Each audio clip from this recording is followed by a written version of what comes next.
Well, as we often discuss biblical issues, we realize and find out it's not always either or, but often both and.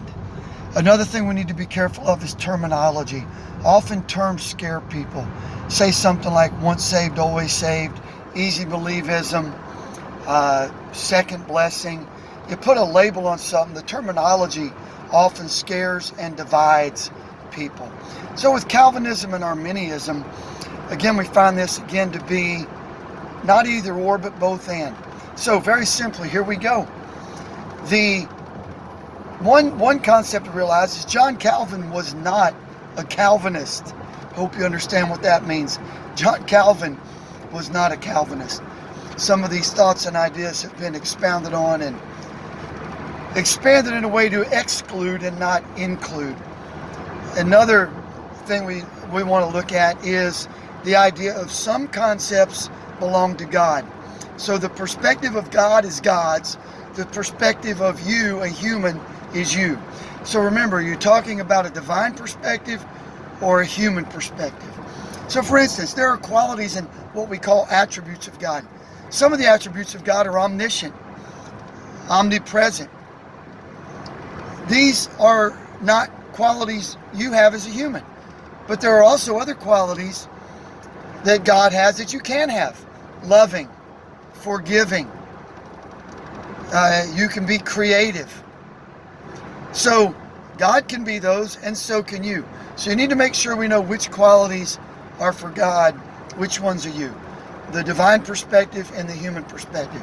So, does God know everything? Of course He does. Does God know the future? And can He control the future? Yes, He can. That's divine perspective. Now, don't get confused and try to put that on you and try to understand that and think of that from your human perspective. God knows the future and controls the future. He knew the future yesterday. He knew the future a year ago. He knew the future 6,000 years ago. Not a problem, not a mystery. That's fine. Now the next statement is, do you have free will? Yes.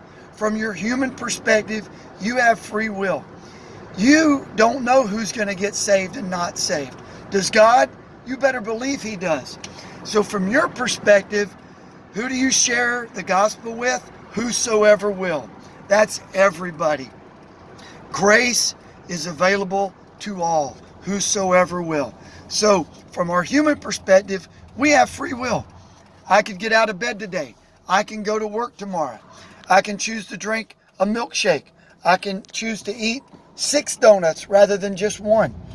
So human perspective, yes, we have free will.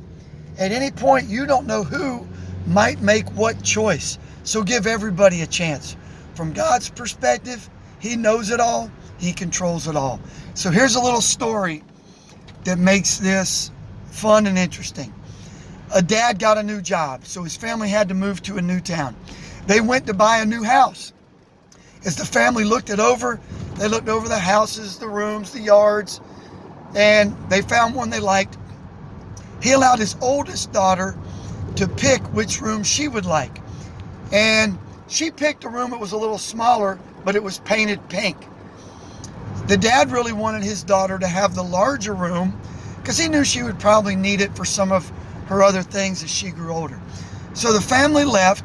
They decided to buy the house, and the father, all knowing and all loving, in this particular case, being knowing and loving, intelligent, he painted the larger of the kids' rooms pink and then painted the smaller room just a earth tone. So when they showed up now this time, he said, okay, honey, you're allowed to pick whatever room you want. And she had free will, any choice. She chose the pink room again, which this time happened to be the larger room. God bless you. Remember, the simple gospel, Jesus died, buried, rose again, and He loves you. He loves all His kids. God bless you. Jesus loves you.